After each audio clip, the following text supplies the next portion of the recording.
DBC নিউজের নিয়মিত আয়োজন জেডএসআরএম নিবেদিত সংবাদ সম্প্রসারণে সবাইকে স্বাগত জানাই। আমি মজুমদার জুয়েল। দিনে বাছাই করা সংবাদ এবং এর পর্যালোচনা নিয়ে সংবাদ সম্প্রসারণে আজকে অতিথি হিসেবে স্টুডিওতে আছেন দৈনিক ইত্তেফাকের নির্বাহী সম্পাদক সালেহুদ্দিন এবং সিনিয়র সাংবাদিক ও কলামিস্ট হাসান মামুন। দুজনকে স্বাগত জানাই।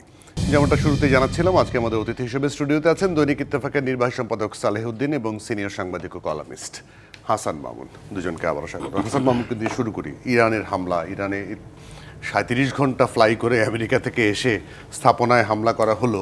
মানে কোনো নিয়মকানুন মানলেন না কিন্তু ট্রাম্প, না সিনেটের অনুমোদন নিলেন, না কংগ্রেসের, না কিছু। তারপরেও তিনি শান্তিতে পুরস্কার চান। ধন্যবাদ। আমার সহ-আলোচককে শুভেচ্ছা, ধন্যবাদ। মানে উনি তো 2 সপ্তাহ সময় নিয়েছিলেন, 2 সপ্তাহ দেখবেন, কিন্তু ট্রাম্পকে আসলে প্রেডিক্ট করা খুব মুশকিল উনি কি করবেন। তো সেটাই ঘটলো। মানে মাত্র কয়েকদিনের মধ্যেই হামলা হলো। এই হামলাটা দুনিয়ার আর কার প্রত্যাশিত সেটা বলা মুশকিল, তবে ইসরায়েলের নেতানিয়াহুর এটা প্রত্যাশিত। এবং উনি ইতিমধ্যে জাতির উদ্দেশ্যে ভাষণ দিয়ে ট্রাম্পকে অভিনন্দিত করেছেন। উনি সম্ভবত, যেটা আপনি বলছিলেন যে শান্তি পুরস্কার, নোবেল শান্তি পুরস্কারের জন্য, তবে আমরা দেখছি যে পাকিস্তান নাকি করবে। পাকিস্তান কিছুদিন আগে 2 পরমাণু শক্তিধর রাষ্ট্র আমাদের এই অঞ্চলের, ভারত পাকিস্তানের মধ্যে পাল্টাপাল্টি বিমান হামলা হচ্ছিল। তো তখন ট্রাম্পের একটা ভূমিকা ছিল এটা বন্ধে। তো এই ব্যাপারে ভারতের অবস্থান একরকম, পাকিস্তানের অবস্থান একরকম, ব্যাখ্যাও ভিন্ন। যাই হোক, আমরা ইরানে ছিলাম। তো ইরানে আসলে এই ফোর্দো সহ যে 3টা মানে পরমাণু গবেষণাগার বা পরমাণু সরঞ্জাম যেখানে রাখা হয়, গবেষণা চলে, সেই রকম কেন্দ্র যেগুলো মাটির অনেক তলদেশে স্থাপিত এবং সুরক্ষিত বলা হয়, সেগুলো ধ্বংস করার ক্ষমতা ইসরায়েলের ছিল না। এবং ইসরায়েল প্রত্যাশা করছিল যে আমেরিকা এই কাজটা করবে। তো সেই কাজের সূত্রপাত আমেরিকা করলো। তো এখানে পাল্টাপাল্টি দাবি আছে। সেটা হচ্ছে যে ট্রাম্প বলছেন যে এটা ধ্বংস হয়ে গেছে, ফর্দো ইজ গন, উনি টুইট করেছেন।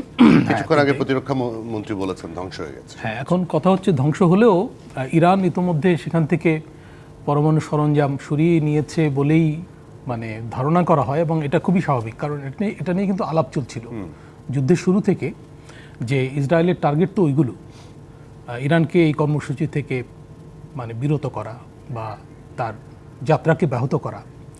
ইরান যে পারমাণবিক বোমা তৈরি করতে সক্ষম, এটা কিন্তু অনেক আগে থেকেই আলোচিত হচ্ছে এবং এটা সবাই বিশ্বাস করে। ইরানের সেই সক্ষমতা আছে, প্রযুক্তি জ্ঞানও আছে। তবে এই হামলা শুরুতে কিন্তু এই যে পরমাণু বিজ্ঞানী বেশ কয়েকজনকে মেরে ফেলা হয়েছে। তো এখন মনে করা হচ্ছে যে ইরানের যদি সক্ষমতা নষ্ট করে ফেলাও হয়, ইরানের কিন্তু বুদ্ধিভিত্তিক সক্ষমতা অটুট আছে, এটা কিন্তু নষ্ট করা যাবে না। ইরান একটা জ্ঞানভিত্তিক সমাজ, মানে মধ্যপ্রাচ্যের অন্যান্য মুসলিম সমাজ থেকে এটা কিন্তু এই দিক থেকে আলাদা। ইরান একটা পুরনো সভ্যতা এবং এখনও ইরান একটা জ্ঞানভিত্তিক সমাজ। যদিও মনে করা হয় মোল্লা শাসিত, মানে মোল্লা কোট আনকোট, আমি বলছি না, এটা পশ্চিমাদের তরফ থেকে বলা হয়। কিন্তু ইরানে এক ধরনের গণতন্ত্র চর্চাও আছে, মানে নিয়ন্ত্রিত হলেও একটা আছে, যেটা কিন্তু যুক্তরাষ্ট্রের অনেক মিত্র দেশে নাই। তারপরেও ইরানে রেজিম চেঞ্জের জন্য এটাও একটা উদ্দেশ্য, যে রেজিম চেঞ্জ, হামলা হবে, ইরানের সরকার দুর্বল হবে এবং ওখানকার যারা প্রতিপক্ষ তারা রাস্তায় নেমে আসবে, পতন ঘটবে, এইরকম। কিন্তু সেটাও হয়নি। সেটাও কিন্তু ফ্রাস্ট্রেট করেছে নেতানিয়াহুকে এবং ট্রাম্প সাহেবকে। এই হামলাটা সেই ফ্রাস্ট্রেশনেরও একটা প্রকাশ হতে পারে। যাই হোক, এখন ইরান কি প্রত্যাঘাত করে সেটা দেখার বিষয়। এক হতে পারে যে ইরান নিজে প্রত্যাঘাত না করে তার যে সহযোগী মধ্যপ্রাচ্যে যেসব শক্তি আছে, যেমন হুতি বিদ্রোহীরা আছে লোহিত সাগরে, তারা, হ্যাঁ, হামাসও আছে, তারপরে হেজবুল্লাহ আছে। হেজবুল্লাহ শক্তি যদিও অনেক খর্ব হয়েছে, হিজবুল্লাহর নেতাকে তো খুন করা হয়েছে কিছুদিন আগে, ইসরায়েল করেছে। আর সিরিয়াতে এই যে আসাদ সরকারের যে পতন, সেটাও কিন্তু ইরানকে দুর্বল করেছে। ইরান এক ধরনের প্রক্সি ওয়ার চালাতো মিডল ইস্টে, এটা মনে করা হয়, নিজে যুদ্ধ না করে অন্যদের দিয়ে করাতো আর কি, যেমন হুতিদের দিয়ে কিছু সংঘাত চালানো। তো এখন একটা হচ্ছে যে ইরান রিট্রিট কি করবে, মানে প্রত্যাঘাত কি করবে, এটা একটা বিষয়। আর একটা হলো যে ইরান কি মার্কিন ঘাঁটিতে অ্যাটাক করবে নাকি ইসরায়েলি অ্যাটাকটা সীমাবদ্ধ রাখবে, এটা হচ্ছে বিষয়। আরেকটা পয়েন্ট আছে, সেটা হচ্ছে একটু অর্থনীতি সংশ্লিষ্ট, সেটা হচ্ছে হরমুজ প্রণালী, যেখান দিয়ে তেল গ্যাস পরিবাহিত হয় একটা উল্লেখযোগ্য পরিমাণ, এবং এই অঞ্চল অর্থাৎ মানে চায়না, ভারত, এমনকি আমরাও কিছুটা নির্ভরশীল। তো সেটা যদি ইরান যদি সেটাকে কবজা করে প্রতিশোধ হিসেবে, তাহলে কিন্তু বিশ্ব বাণিজ্য ক্ষতিগ্রস্ত হবে, এবং এই যে তেলের দাম বেড়ে বিভিন্ন দেশে ইনফ্লেশনারি প্রেশার তৈরি হবে। সালাউদ্দিন, সে জায়গাটায় আমি জানি না, আমি কিছু কিছু খবর তো আপনারা অবশ্যই জানেন যে ইরানের ইয়াং জেনারেশনের মধ্যে মোসাদের মানে গুপ্তচর আছে অসংখ্য। এবং একটা খবর তো এরই মধ্যে জানেন যে একটা মেয়ে ইসরায়েলি ইসলাম ধর্ম গ্রহণ করে সে এমন এমন জায়গায় গেছে, এমন এমন খবর দিয়েছে যেগুলো মানে এটা কি ইরানের ভিতরেও তো তাহলে আসলে সেরকমভাবে সরকারের প্রতি আস্থা বা ধর্মীয় নেতার প্রতি আস্থা কি আছে বলে মনে হয়? শুনেন, আমাদের দেশেও মির্জাফর ছিল, তা এগুলা কিছু মির্জাফর থাকেই পৃথিবীর বিভিন্ন দেশে, বিভিন্ন গুপ্তচর বিভিন্ন দেশের বিভিন্নভাবে থাকে। আমেরিকাতেও রাশিয়ার গুপ্তচর আছে, রাশিয়াও আমেরিকার গুপ্তচর আছে, কম আর বেশি। আমি ওই দিকটা যাব না। আমার কাছে আমি আজকে যেটা বলি, এই পৃথিবীর কোনো ন্যায় নীতি নাই, লজ্জাবোধও নাই। এই পৃথিবী, এটা এই জন্য বললাম যে এই পৃথিবীটা যারা চালায় তাদের নীতি নাই, লজ্জাবোধ নাই, কোনো কিছুই নাই। এই ট্রাম্পের কথা দিয়ে শুরু করি, সে বলছে 2 সপ্তাহ চিন্তা করবে। সারা পৃথিবীর সামনে একটা মিথ্যুক প্রেসিডেন্ট হিসাবে আমেরিকার সমগ্র নাগরিকদের হেয় করছে। কোনো ধরনের নিয়ম নীতি, আপনি একটু শুরুতেই বলেছেন, একটা যুদ্ধ ঘোষণার সামিল, এটা ঘোষণা কি, একটা যুদ্ধ, এটা যুদ্ধই তো।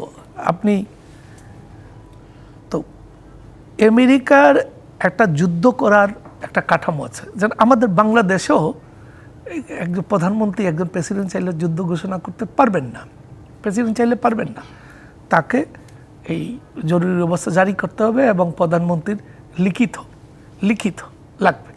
বর্তমানে যে এই ঐক্য কমিশন হচ্ছে, ওখানে এই ধরনের ক্ষেত্রে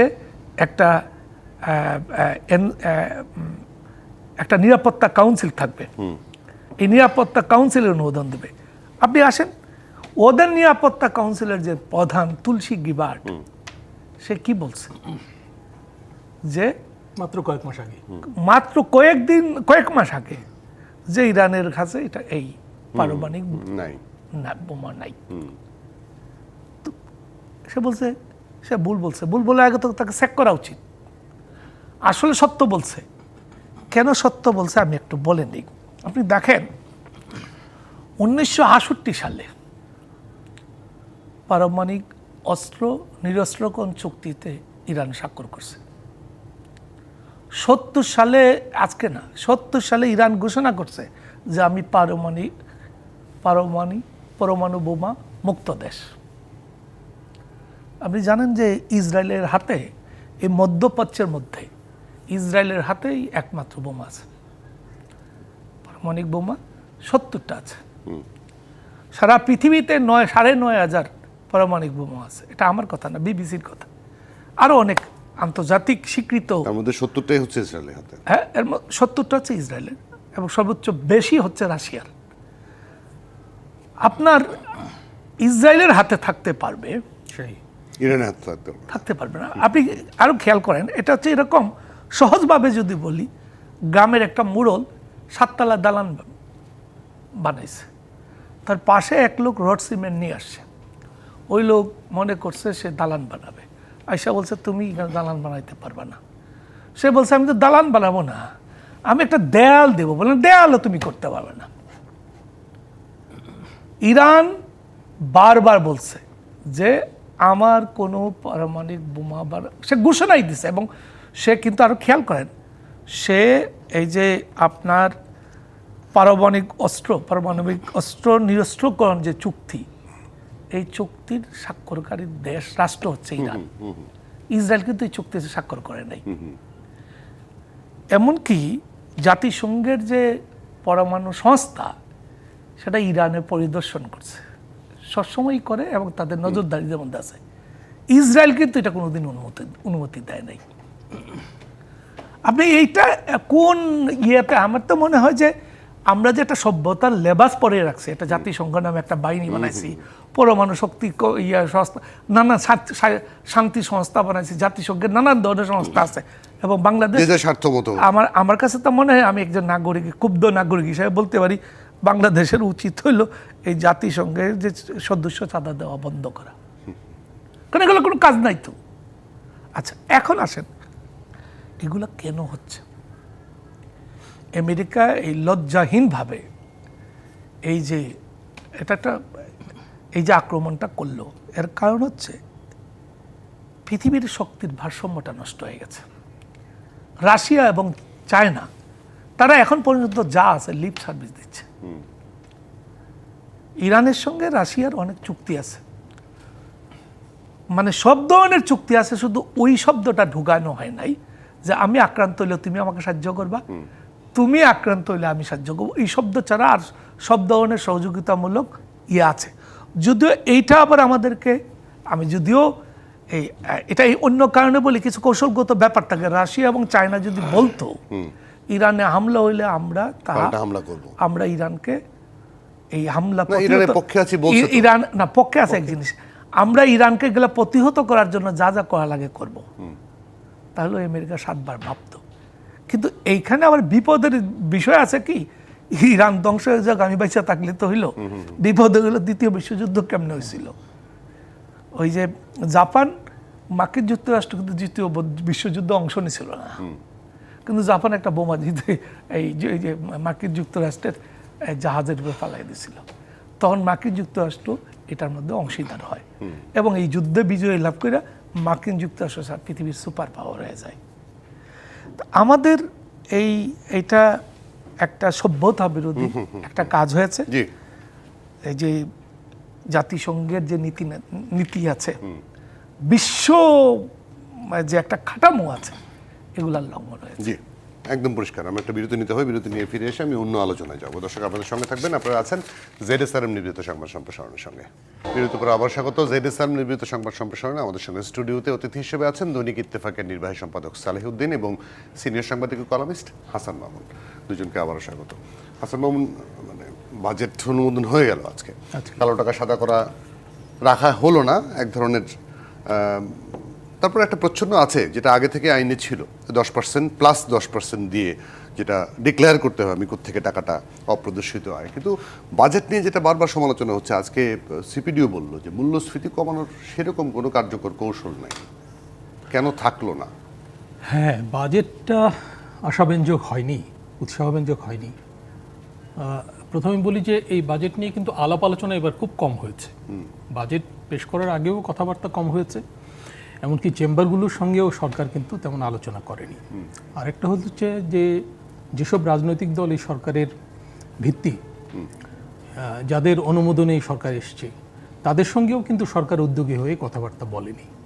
এটা বলা উচিত ছিল এই জন্য যে যদি নির্বাচন ডিসেম্বরের মধ্যে হয়, তাহলে বাজেট কিন্তু বাস্তবায়ন করতে হবে নতুন সরকারকে অর্ধেকটা, তাই না? ফেব্রুয়ারির মধ্যে হলেও কিন্তু বাজেটের শেষ সময়টা, মানে অর্থ বছরের শেষ সময়টার 4 মাস বাজেট বাস্তবায়ন, বিশেষ করে এডিপি বাস্তবায়নের বড় অংশ এটা করতে হবে নতুন সরকারকে। আচ্ছা, তো কিন্তু যারা এসে করবে তারা এই বাজেট ওন করে কিনা আমি জানি না, কারণ তাদের সঙ্গে তো কোনো কথাবার্তা হয়নি। এবং বাজেট পেশ হওয়ার পরেও কিন্তু আলোচনা সেরকম রাজনৈতিক দলগুলো উৎসাহ দেখায়নি। এটা একটা অদ্ভুত পরিস্থিতি আমার কাছে মনে হয়, মানে একজন অবজারভার হিসেবে আমার মনে হচ্ছে। আচ্ছা, গত 2-3 দিনে দেখলাম কিছু আলোচনা হচ্ছে, যেমন সিডাপে একটা কালকে হয়েছে, আজকে বোধহয় সিপিবির একটা হয়েছে, আজকে হয়েছে, এবং আজকে বাজেট অনুমোদিত হয়ে গেছে। আলোচনা হচ্ছে মানে কি, সিপিডি আলোচনা করেছে, সরকারের কোনো প্রতিনিধি ছিল না। ওই তো সিপিডিও আলোচনাটা আগে করতে পারতো, সপ্তাহখানেক আগে করতে পারতো। তো এর মধ্যে ঈদ গেছে, এর মধ্যে ইরাক ইসরায়েল পরিস্থিতি নিয়ে আমরা সবাই উদ্বেলিত, তাই না? উদ্বিগ্ন। যদিও আমাদের উদ্বেগে তেমন কিছু যায় আসে না ইনফ্যাক্ট, তাই না? আমরা এটা নিয়ে আমরা নিউজ পেপার এবং মিডিয়াও আমরা তোলপাড় করছি এবং ইরানের পক্ষে একটু আমরা জয় জয়কার করছি। এগুলো একটু আমার কাছে মানে উপরভাষিতা মনে হচ্ছে, এগুলো গভীরে যাওয়া উচিত, তাই না? আর আমাদের যে জাতীয় পরিস্থিতি, এখানে বাজেটটা কত গুরুত্ববহ। একটা বাজেট কিন্তু বাস্তবায়ন হয়ে গেল প্রায় বলা যায়, এই মাস শেষে তো অর্থবছর শেষ হয়ে যাচ্ছে নতুন একটা সরকারের মাধ্যমে। যে সরকার আসবে এটা কেউ জানতো না, অন্তর্বর্তী সরকার, তাই না? এই বাজেট তো দিয়েছিল আওয়ামী লীগ সরকার। তো ওই বাজেটেরও কিন্তু মূল্যায়ন এবং এই যে আমরা যেটাকে বলি যে ষান্মাসিক পর্যালোচনা, এখন তো IMF বলছে ত্রৈমাসিক পর্যালোচনা করা উচিত, ষান্মাসিক পর্যালোচনাও হয়নি এবং এটার সংশোধন সেরকম হয়নি। তবে কিছু খরচ কমানো হয়েছে, মেইনলি হচ্ছে ডেভেলপমেন্ট প্রজেক্ট থেকে, এবং ADP খরচ কমিয়ে এটাকে অনেকখানি কমানো হয়েছে।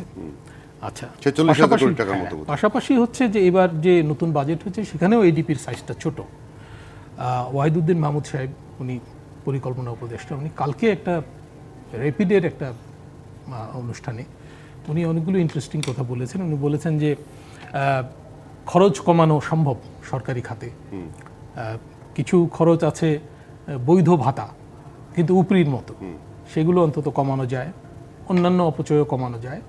আর উনি নাকি কিছু রুলস অ্যান্ড রেগুলেশনস করে যাবেন যেগুলো প্রজেক্ট বাস্তবায়নে মানে খরচ কমাবে, ব্যয় সাশ্রয় করবে, অপচয় কমাবে ইত্যাদি, এবং এইগুলো পরবর্তী সরকার ফলো করলে ভালো হবে ইত্যাদি বলছেন। যাই হোক, তো এই বাজেটের আমরা একটা জিনিসই লক্ষ্য করলাম যেটা নিয়ে বেশি বিতর্ক হয়েছিল, যে কালো টাকা সাদা করা সুযোগ, যেটা বরাবরই ছিল।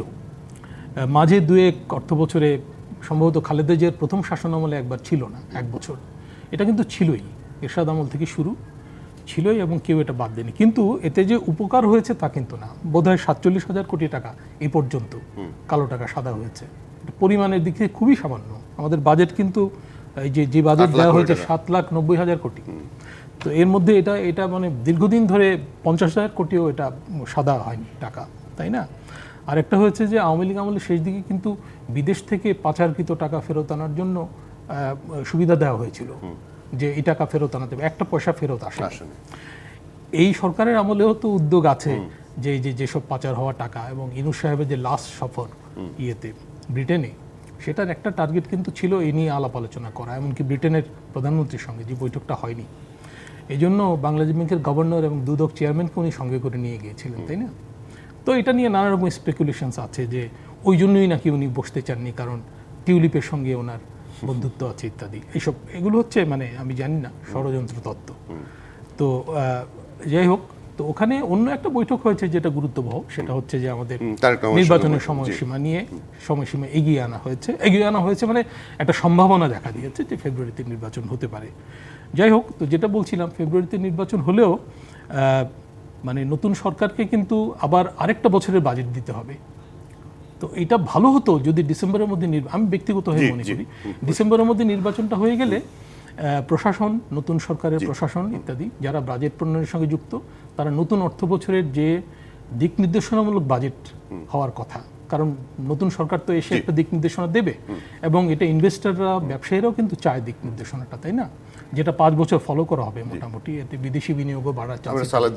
তো সেটা হলে ভালো হতো, সেই জিনিসটা হয়। সেই জায়গায় সালাউদ্দিন, যেটি আজকে সালাউদ্দিন সাহেব বললেন যে এই বাজেটের সবচেয়ে বড় সমস্যা হবে ব্যক্তি কর আদায়ের চ্যালেঞ্জটা মোকাবেলা করা, যেখানে 27-28 লাখ নতুন বেকার, বিনিয়োগ নাই, কারখানা বন্ধ হয়ে যাচ্ছে, চাকরিচ্যুত হচ্ছে মানুষ, নতুন চাকরি হচ্ছে না, এমনিতেই মানুষ ট্যাক্স দেয় না, কোত্থেকে আসবে?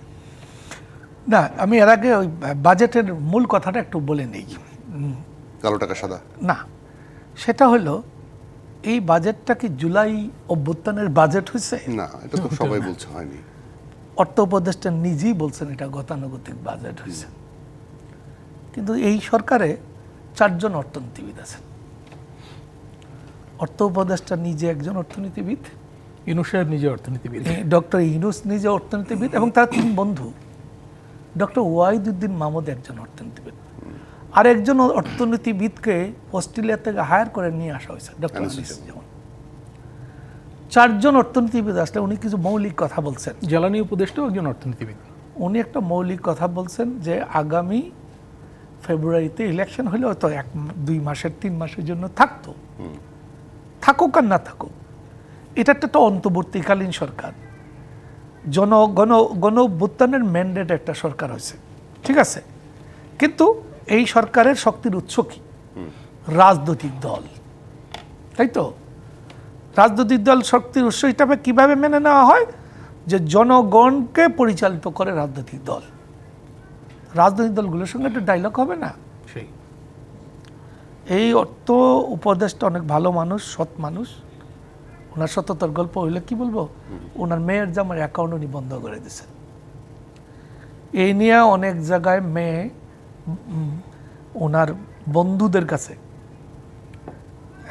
মির্জা ফখরুল ইসলাম আলমগীর, আরও যারা যারা ওনার বন্ধু আছে সবার কাছে গেছে। উনি বললে আমি সবারটা বন্ধ করছি, তারটা কিভাবে খুলবো? ওনার তো এমনি উনি অনেকটা সৎ মানুষ। আমাদের এখানে সৎ মানুষ পাওয়া তো কঠিন, কিন্তু ওনাকে আমাকে গতানুগতিক মানুষই মনে হয়। কিন্তু এই সরকারটা তো গতানুগতিক ছিল না। ইউনূস সাহেবকে আমি গতানুগতিক মানুষ মনে করি না। তার তো অনেক ধরনের তথ্য আছে। ফলে এই বাজেটটা জন্য আরও যে অনুশীলন দরকার ছিল, আরও যে ছিল, এগুলা হয় নাই। আর এইটা ভালো দিক এই জন্য যে এই রাষ্ট্রটা একটা অনৈতিক রাষ্ট্র হয়েছিল। কারণ আপনি কালো টাকা সাদা করার সুযোগ রাখা মানে রাষ্ট্র দুর্নীতিবাজকে স্বীকৃতি দিচ্ছে, এক ধরনের পেট্রোনাইজ করছে। এটা একটা অনৈতিক নীতি আমাদের মধ্যে ছিল। এটা উনি তো বললেনই 47,000 কোটি টাকা আসছে ওই যে ওই এরশাদ আমল থেকে এই পর্যন্ত। আচ্ছা, আর আপনি কি জানি প্রশ্নটা করছিলেন সেটা বলি। কি জানি একটা প্রশ্ন করলেন, আমি শেষের দিকে যেটা বললাম, হ্যাঁ। না এই বইয়ে ব্যক্তিকর আদায় না, ওই আপনি দেখেন এটা তো স্বভাবতই বাংলাদেশের ব্যবসা বাণিজ্য স্থবির হয়ে গেছে। যেহেতু একটা অন্তর্বর্তীকালীন সরকার আছে, ব্যবসায়ীরা মনে করে নতুন একটা সরকার, একটা স্থায়ী একটা 5 বছরের সরকার না আসলে বিনিয়োগটা আসবে না সেরকম করে। না, বিনিয়োগ না, আমাদের অভ্যন্তরীণ যে বিনিয়োগ অভ্যন্তরীণ সেইটা নাই, বিদেশি বিনিয়োগও আসবে না। তারপরে আমাদের এই গত 16 বছরে আমাদের দেশে যে আওয়ামী লীগ যে পুঁজিপতি শ্রেণী তৈরি করলো, যে কালো টাকার মালিক তৈরি করলো, এদের হাতে বাংলাদেশের ব্যবসা প্রতিষ্ঠানগুলোর একটা বড় অংশ ছিল। তারা পালিয়ে গেছে, সেগুলো এখন প্রায় বন্ধ, এবং তাদের প্রায় বন্ধ, এবং কিছু কিছু জায়গায় প্রশাসক দিয়ে চালানো হচ্ছে।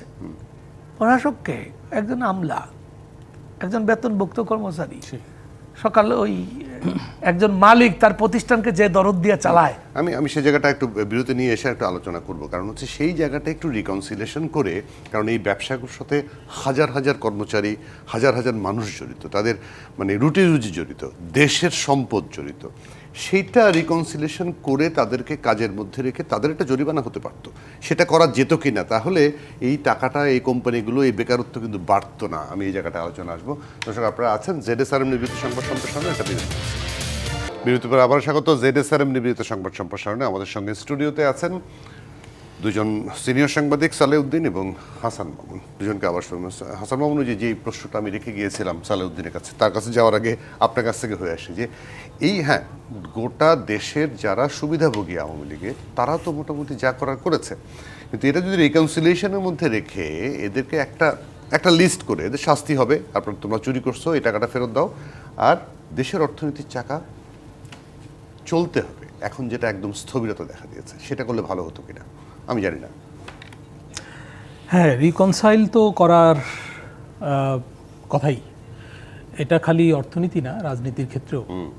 এবং রিকনসাইল করার তো অভিজ্ঞতা আছে পৃথিবীতে, যেমন বিভিন্ন মডেল আছে, সাউথ আফ্রিকান মডেল আছে, সেখানে অবশ্য অর্থনীতিতে রিকনসিলিয়েশন হয়েছে বলে আমার জানা নেই, এটা রাজনীতিতে হয়েছিল। মানবাধিকার লঙ্ঘনের যেসব ঘটনা সেই সব ক্ষেত্রে হয়েছিল, এবং এটা আফ্রিকার অন্যান্য দেশেও এই মডেলটা। তাহলে কিন্তু এই গায়েবী মামলার প্রসঙ্গটাও আসতো না। আজকেই একটা সেমিনারে দেখলাম আমাদের একজন অর্থনীতিবিদ, এবং উনি কিন্তু সাবেক উপদেষ্টা, মানে 2008-এর 111 সরকারের, যার নেতৃত্বে কিন্তু শেষ সময়ে যে নির্বাচনটা হলো, নির্বাচনী বৈতরণী পার করার জন্য ওনাকে নিয়োগ দেওয়া হয়েছিল এবং সাকসেসফুলি করেছিলেন। হোসেন জিল্লুর রহমান সাহেব, আমাদের বড় ভাই। তো উনি একটা কথা বলেছেন যে ওনার ব্যক্তিগত অভিজ্ঞতা কথা বলেছেন যে চিটাগাং থেকে একজন ব্যবসায়ী ওনাকে জানিয়েছেন যে তার নামে হত্যা মামলা, মানে উনি এর কোনো জাস্টিফিকেশন পাচ্ছেন না। 91তম আসন। উনি বললেন যে এই যে লাগাতার মামলা এবং নির্বিচার মামলা, এইগুলোতে অর্থনীতিও স্থবির হয়ে পড়ছে। কারণ ব্যবসায়ীরা, তো আমি যেটা বলছিলাম যে ব্যবসায়ীরা কিন্তু ডিরেকশন চায়, ফরেন ইনভেস্টররা চায় অনেক বেশি ডিরেকশন, অনেক বেশি ফ্যাক্টর বিবেচনায় নেয়। আর যারা ইন্টারনাল ইনভেস্টর তারাও কিন্তু অনেক ফ্যাক্টর বিবেচনায় নেয়। একটা দোকান, এখানেই বোধহয় বলেছিলাম, একটা দোকান করতে গেলেও মানুষ কিন্তু চিন্তা করে যে এইখানে আমার কাকে চাঁদা দিতে হবে, সে বুঝতে চায়। এটা হচ্ছে বাংলাদেশের রিয়েলিটি, তাই না? তো এইগুলো হচ্ছে প্রজেকশন ব্যবসার। তারপরে হচ্ছে যে আমি 5 বছর আমি কি কর কাঠামোর মধ্যে চলবো সেটাও বুঝতে চায়। আমি যে জন্য বলছিলাম যে প্রথম বাজেটটা হবে দিক নির্দেশনামূলক, সেই সময়টা নতুন সরকারকে দেওয়া উচিত, এটা অন্তর্বর্তী সরকারের ভাবা উচিত জাতীয় স্বার্থে, যেটা ভাইয়াও সমর্থন করলেন আমার কথাটা। আচ্ছা, আপনি যেটা বললেন যে এই অর্থনীতির স্থবিরতা নানা কারণে হয়েছে। একটা হলো যে যেমন একটা ঘটনা আমি উল্লেখ করতে চাই, বেক্সিমকো লিমিটেড, তার বেশ কয়েকটা কোম্পানি বন্ধ হয়ে গেছে, জাস্ট বন্ধ হয়ে গেছে, এবং কোম্পানিগুলো ব্যাংকের কাছে দায়বদ্ধ। এগুলো বিক্রি করে যে দায় পরিশোধ করা যাবে এরকম পরিস্থিতি নাই, মানে ঋণ খেলাপি এমনই মাত্রায়। এবং এক একটা কোম্পানির জন্য এক একটা ব্যাংক বসে পড়েছে, যেমন সরকারি ব্যাংক, জনতা ব্যাংকের অনেক লোন আছে এখানে ডিফল্ট হয়ে আছে। আচ্ছা, লোন ডিফল্ট বেড়েছে, কারণটা হচ্ছে যে এটা বিগত সময়কার লোন যেগুলো এখন পরিশোধ হচ্ছে না। কারণ অনেক প্রতিষ্ঠানের তো ইকোনমিক অ্যাক্টিভিটি নাই, যেমন বেক্সিমকোর নাই, অনেক কারখানা বন্ধ হয়ে গেছে। গাজী গ্রুপ তো বন্ধ হয়ে আছে, বড় গ্রুপ, টায়ার তৈরি করতে তারা পুড়িয়ে দেওয়া হয়েছে। হ্যাঁ, এবং সেখানে কি হয়েছে এটা আসলে ইনভেস্টিগেশনও হয়নি, হওয়া উচিত ইনভেস্টিগেশন। আচ্ছা, অনেক কারখানা ইন্টারনাল সংকটে পড়েছে, অনেক কারখানা বাইরে থেকে আক্রমণ হয়েছে, এবং এই জন্য আমাদের মানে মূল রপ্তানি খাতও কিন্তু ক্ষতিগ্রস্ত। যদিও রপ্তানি আয়ে একটা উল্লম্ফন আছে, 10% বেশি গ্রোথ আছে। আমার তো মনে হয় যে গ্রোথ আরও বেশি থাকতো, তাই না? আচ্ছা, আমি এডিপির কথা বলছিলাম না, যে এডিপি বাস্তবায়নটা ভালো হয়নি 10 বছরের মধ্যে সর্বনিম্ন এবার। এটা ওয়াহিদুদ্দিন মাহমুদ স্যার নিজে এটা মানে খোলামেলাভাবে স্বীকার করেছেন। উনি বলছেন যে অনেক প্রকল্পের পরিচালক এবং ঠিকাদার পলাতক, এগুলো মানে একটা অদ্ভুত পরিস্থিতি। এই পরিস্থিতিতে বাংলাদেশ কখনো পড়েনি, তাই না? আচ্ছা, এটার কি সমাধান হবে? তারপর অনেক মানে কি বলা যায় যে এই পরিস্থিতিতে হয় কি যে এডিপি বাস্তবায়নটা কম হলে, উন্নয়ন কর্মকাণ্ড কম হলে, এখানে যেসব সাপ্লাই হতো মানে নির্মাণ সামগ্রী, এই ব্যবসাটাও ক্ষতিগ্রস্ত হয়, এবং ওইখানে কিন্তু কর্মসংস্থানের অবনতি হয়, এবং এর প্রভাব পড়ে হচ্ছে আয়ের মধ্যে। এবং এই পরিস্থিতিতে যদি আপনি মূল্যস্ফীতির কথা শুরুতে বলছিলেন যে মূল্যস্ফীতি মোকাবেলা কিভাবে হবে, আমাদের গভর্নর সাহেব তো বলছেন যে আগামী অর্থ বছরের মধ্যে মূল্যস্ফীতি অনেক কমে আসবে, কিন্তু সেই রকম লক্ষণ দেখা যাচ্ছে না। 6.5 হচ্ছে টার্গেট, তো মনে করা হচ্ছে যে এটা যদি 7.5-এও আসে, এখন বোধহয় 9-এর কাছাকাছি আছে, 9-এর উপরে তো কাছাকাছি ঘোরাফেরা করছে, 9-এর নিচে নামছে না। এটা যদি 8-এও নামানো যায়, মানে আগামী অর্থ বছর শেষে 1 বছর চেষ্টা করে, তাহলেও বলতে হবে যে পরিস্থিতি ভালো হয়েছে। কিন্তু সেই রকম লক্ষণ, এই যে এই ইরান এবং ইসরায়েলের মধ্যে যে উত্তেজনা, এটা যদি প্রলম্বিত হয়, মিডল ইস্ট জুড়ে যদি উত্তেজনা বাড়ে, তাহলে তেলের দাম শুধু না, গ্যাসের দাম, আমরা তো এলএনজি নির্ভর, এবং গ্যাস পরিস্থিতি কিন্তু যথেষ্ট খারাপ। আমাদের যে পরিমাণ গ্যাস দরকার তার মানে 1/3 গ্যাস আমরা সাপ্লাই পাচ্ছি না, এবং এই আবাসন খাত পর্যন্ত, মানে আবাসন মানে বলছি বাসাবাড়ি পর্যন্ত গ্যাসের কিন্তু সংকট চলছে, শিল্পে গ্যাসের সংকট চলছে। আচ্ছা, তারপর এই অবস্থায় আমরা যদি এলএনজি আমদানি ঠিকমতো করতে না পারি, যদিও সরকার এলএনজি খাতে কিন্তু বকেয়া বিল টিল ভালো পরিশোধ করেছে, কিন্তু দাম যদি বেড়ে যায় আমাদের কিন্তু কস্ট প্রজেকশন সব এলোমেলো হয়ে যাবে, এবং এই অবস্থায় আমরা এটাকে মানে কম্পেনসেট করতে পারবো বলে। না, আমি জানি একটা গ্রামের সব মানুষ চোর, আপনি কি সব মানুষরা যে জেলে ঢুকাই দেবেন? একটা রাষ্ট্রের সব চোর, সবটা কি জেলে ঢুকাই দেবেন? তাহলে তো রাষ্ট্র চলবে না, আইন ওইখানে আর আইন থাকে না। আমাদের এখানে 2টা বড় ইস্যু ছিল, একটা হলো অর্থনৈতিক ক্ষেত্রে, একটা রাজনৈতিক ক্ষেত্রে। আমি রাজনীতিটা আগে বলি, অর্থনীতিটা পরে যাব। আওয়ামী লীগের কমপক্ষে 1.5 কোটি আওয়ামী লীগের সমর্থক কর্মী আছে, 1.5 কোটি। আপনি সব লোককে জেলে ঢুকিয়ে দিবেন, সব লোকের সারা জীবন পলাতক রেখে দিবেন, দৌড়ের উপর রাখবেন। আপনাকে এখানে বড় যেগুলো সেগুলো তো পালিয়ে গেছে। আপনি আসেন 71-এ যখন আইন করা হইল, মানবতা বিরোধী অপরাধ আইন, দালাল আইন বাতিল করে দেওয়া হইল।